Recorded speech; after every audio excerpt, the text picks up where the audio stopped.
Salam alaikum wa rahmatullahi ta'ala wa barakatuh. Bonjour tout le monde, j'espère que vous allez bien. C'est le professeur Yahya Abid qui vous parle. Groupe scolaire Nakhil Bouchra, Qalat Sragna. Bienvenue dans une autre séance d'apprentissage à distance.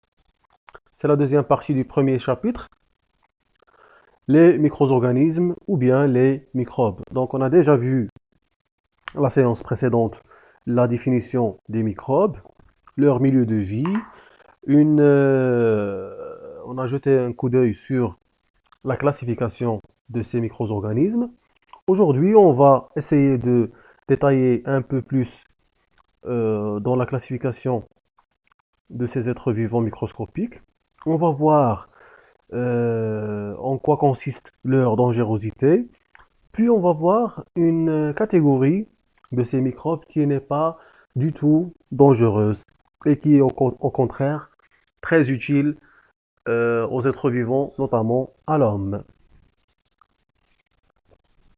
Bien, on a déjà vu la séance précédente que les microbes se classifient en quatre catégories. Premièrement, les bactéries, les protozoaires, les champignons microscopiques et les virus. Pour les champignons microscopiques, ils sont de deux types.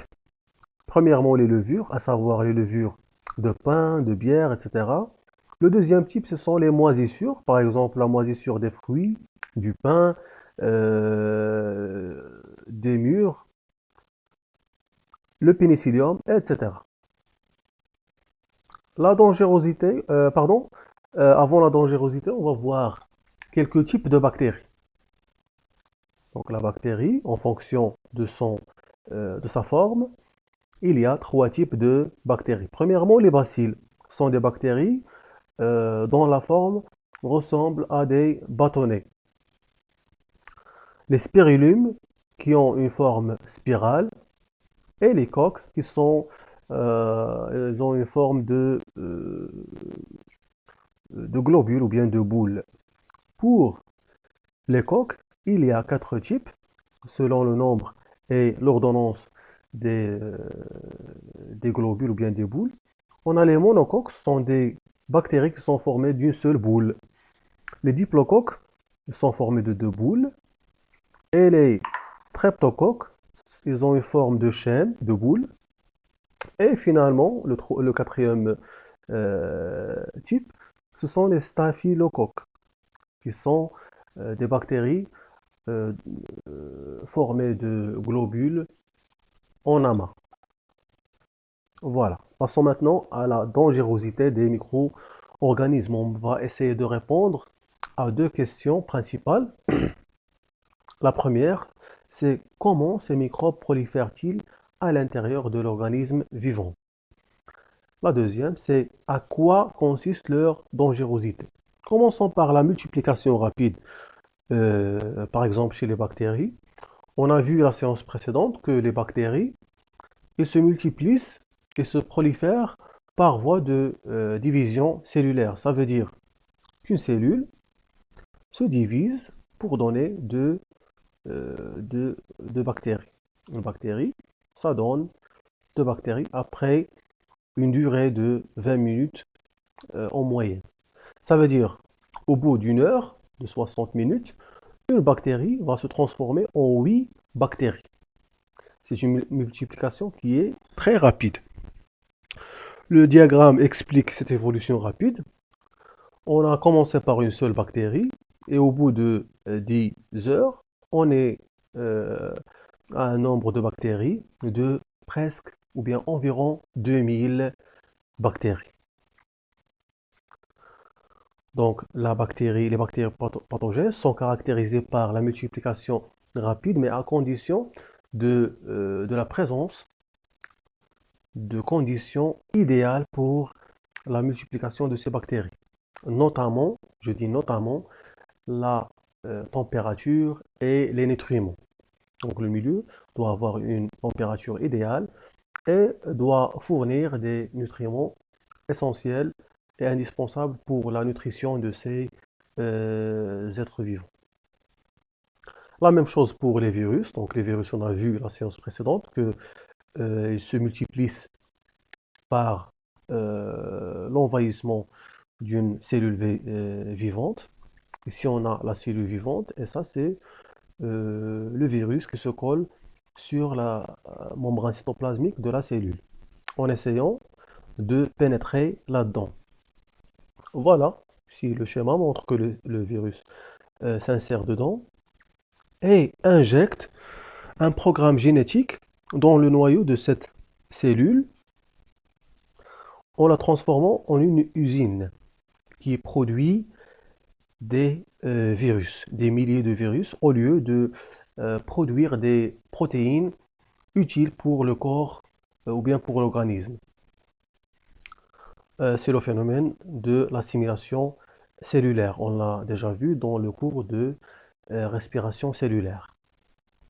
Par la suite, ces virus, ils vont essayer de se libérer. Donc ici, on remarque le phénomène de bourgeonnement des virus. Il essaie de se libérer et finalement il se libère. Et chaque virus euh, de ces virus-là, il envahit une autre cellule vivante. Et la cellule quittée, elle meurt finalement et se détruit. Donc pour les étapes de la multiplication du virus au sein de la cellule vivante, premièrement, on a la fixation. Deuxièmement, la pénétration au sein de la cellule, puis l'insertion du matériel génétique au sein du noyau pour la rendre contrôlée. La formation, le bourgeonnement et finalement la libération des nouveaux virus qui vont envahir et infecter d'autres cellules vivantes et ainsi de suite. Enfin, la cellule finit par mourir et par la destruction. La deuxième source de dangerosité, c'est la sécrétion de matières et substances toxiques appelées la toxine. C'est le phénomène de la toxémie. Ici, vous pouvez voir une personne qui souffre de symptômes d'une maladie très, très célèbre appelée le tétanos. Les symptômes sont des contractions involontaires douloureuses au niveau de l'ensemble des muscles du corps. Cette maladie elle est causée par cet élément-là, ce microbe, il s'appelle le bacille tétanique. Pour savoir la relation du bacille tétanique et cette maladie-là, on a réalisé les expériences suivantes. Donc, essayez de répondre aux questions, essayez de lire tout d'abord et comprendre les expériences, puis de répondre aux questions suivantes. Vous pouvez mettre pause à la vidéo. Voilà, je vous ai donné un petit moment pour essayer de répondre aux questions. Maintenant, on passe au travail. Donc, le premier, ou bien la première expérience montre l'injection d'un centimètre cube de bacille tétanique dans un groupe de souris S1. Le résultat, c'est la mort de ces souris après l'apparition des symptômes du tétanos. Donc ça, c'est un résultat qui est attendu et qui est évident parce que le bacille tétanique, c'est un microbe qui est pathogène et maladif. La deuxième expérience, c'est un groupe de souris qu'on a injecté, cette fois-ci, non pas par les bacilles tétaniques, mais par un filtre à bouillie des bacilles tétaniques. Ça veut dire qu'on a pris un milieu de culture de bacilles tétaniques, on l'a bouilli, puis on l'a filtré et on l'a injecté à ces souris-là. Le résultat, c'est la même chose que le résultat du groupe 1, ça veut dire l'apparition des symptômes du tétanos et la mort des souris. Ah, donc pourquoi ces souris sont-elles mortes? Donc la réponse, l'hypothèse la plus évidente, c'est que ce filtrat-là, ce liquide, contient des substances qui sont mortelles, qui sont toxiques, qui ont fini par la mort de par tuer ces souris-là. D'où viennent ces substances toxiques? C'est le bacille tétanique qui a sécrété et qui a produit ces substances-là. Très bien, donc voilà les réponses, les questions, vous pouvez les corriger. Très bien.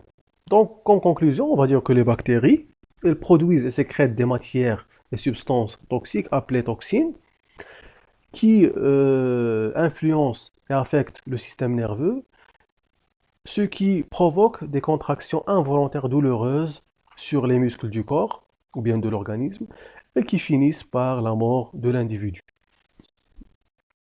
La troisième source de dangerosité consiste en la présence de capsules. Qu'est-ce que ça veut dire la capsule? C'est une sorte de enveloppe supplémentaire qui entoure des microbes comme la pneumocoque. C'est une bactérie qui provoque une maladie appelée la pneumonie, qui est connue par des symptômes, par exemple les toux aigus, la fièvre, des maux de tête et la fatigue. Donc l'origine de cette maladie est un diplocoque qui s'appelle les pneumocoques, qui se trouve dans la nature sous deux formes. Les diplocoques avec une capsule possèdent une enveloppe et diplocoques sans capsule. Voilà. Un savant qui s'appelle Griffith a réalisé les expériences suivantes afin de savoir la virulence de la capsule ou bien l'utilité de la capsule.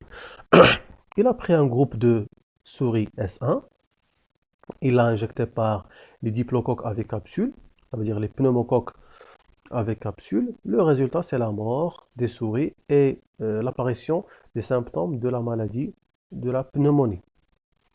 La deuxième expérience, c'est l'injection d'un groupe de souris S2 par les diplocoques sans capsule. Le résultat, c'est les souris restent vivantes. Donc, essayez de répondre aux questions suivantes dans vos cahiers de recherche, bien cahiers d'exercice. Je vous donne un petit mot.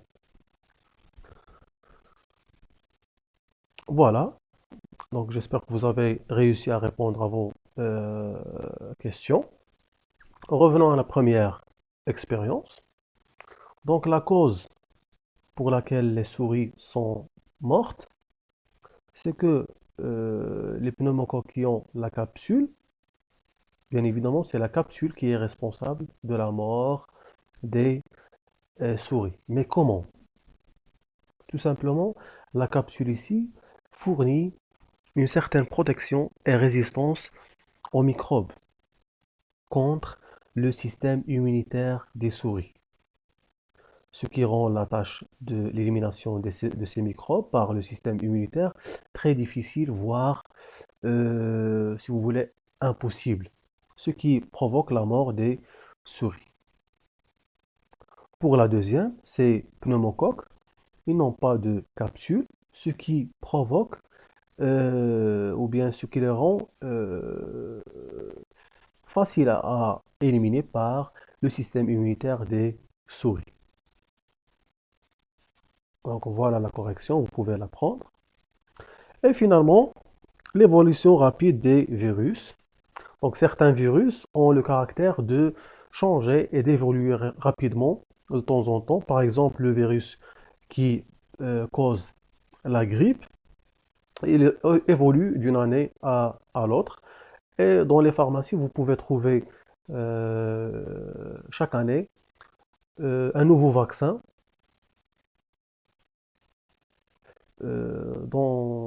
généralement dans le mois de novembre ou bien décembre. Comme conclusion, on va dire que le pouvoir pathogène des micro-organismes maladifs et mortels consiste en la multiplication rapide, par exemple chez les virus et les bactéries, la sécrétion de toxines, par exemple chez euh, des bactéries comme le bacille tétanique, la possession d'une capsule qui les protège contre le système immunitaire et l'évolution rapide de quelques virus et leur changement. Passons à la dernière partie du cours qui est une catégorie très spéciale des microbes qui est très utile pour les êtres vivants, notamment pour l'homme. Premier exemple, ce sont les cyanobactéries. qui sont des phytoplanctons qui vivent dans les océans. Leur utilité consiste en la production de quantités énormes de l'oxygène, de dioxygène, par le processus de la photosynthèse. Un autre exemple, c'est le champignon de Penicillium que l'homme utilise afin de produire une antibiotique très célèbre et très connue, et très importante, appelée la pénicilline. Il y a aussi le rhizobium qui vit, c'est une bactérie qui vit en symbiose avec les légumineuses et d'autres cultures. Son utilité, c'est la fixation d'un élément très important dans la croissance des plantes, c'est le sel minéral du nitrogène ou bien de l'azote. Il y a aussi les lactobacilles ou bien les bacilles lactiques qui participent à la production des produits laitiers ou bien les dérivés de lait, à savoir le beurre, le yaourt, le lait fermenté, etc. Il y a aussi les levures, par exemple la levure du pain qui est bien présente dans nos cuisines, ainsi que l'industrie alimentaire. Voilà, notre cours touche à sa fin. J'espère que vous avez tout compris et à bientôt.